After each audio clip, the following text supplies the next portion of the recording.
Hi friends, welcome to Aishwarya மேக்கோஸ். இவங்க தான் திவ்ய தர்ஷா. இவங்கள வச்சு தான் ஒரு முகூர்த்தம் லுக்கு பண்ண போகிறோம். இவங்களோட ஹேர் ரொம்ப லென்த்தியாக இருந்ததுனால இவங்களோட ஹேர் ப்ரிப்ரேஷன் என்னென்ன பண்ணியிருக்கேன் அப்படின்னு பார்த்தீங்கன்னா, ஹேர் வந்து நம்ம ஃபஸ்ட்டு ட்ரையர் போட்டுட்டோம். ஃபுல் ஹேருக்கு ட்ரையர் போட்டு தென் இயர் டு இயர் பார்ட்டிஷனுக்கு ஏற்ற மாதிரி நம்ம லைட்டாக க்ரிம்ப் பண்ணிக்கிட்டோம். ஹெவி க்ரிம்பிங் இல்லை. அண்ட் ஆல்சோ இவங்களோட ஹேரில் வந்து கொஞ்சம் ஆயிலியாக இருந்ததுனால நம்ம என்ன பெஸ்ட்டாக பண்ண முடியுமோ அதை நம்ம பண்ணியிருக்கோம். இவங்களுக்கு எப்பயும் போல் முகூர்த்தம் ஹேர் ஸ்டைல் தான் போட்டோம், கொஞ்சம் மட்டும் வைக்கல. தென் ஃபேஸ் மேக்கப் போகிறோம் அப்படின்னா அவங்களோட ஸ்கின் டோன் மேட்ச் பண்ணுற மாதிரி பிரைட்டனாக வேணும் அப்படிங்கிறத என்னோட இது. பிரைட்டன் மீன்ஸ் அவங்கள விட கருப்பாக போயிடக்கூடாது, அவங்க ஸ்கின் டோன் மெயின்டைன் பண்ணணும், லிட்டில் பிட் வந்து க்ளோயிங்காக இருக்கணும் அப்படிங்கிறத என்னோட தேவையாக இருந்தது. ஸோ அதை பேஸ் பண்ணி தான் நான் மேக்கப் வந்து ஃபுல்லாக கொடுத்துருக்கேன்.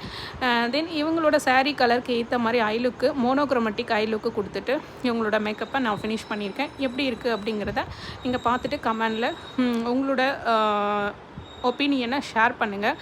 ஒரு கமெண்ட் ஏதாவது பாசிட்டிவ் நெகட்டிவ் எதுவாக இருந்தாலும் ஷேர் பண்ணுங்கள். அப்போ தான் நெக்ஸ்ட் வீடியோவில் நான் கரெக்ட் பண்ணிவிட்டு உங்களுக்கு ஷேர் பண்ண முடியும். உங்களோட டேட்ஸை வந்து ஐஸ்வர்யா மேக்கோவரோட பிளாக் பண்ணணும் அப்படின்னு நினச்சிங்கன்னா 90955110க்கு கால் பேக் பண்ணி புக் பண்ணிக்கோங்க உங்களோட டேட்ஸ் அண்ட் கோர்சஸ்ஸு. தேங்க்யூ.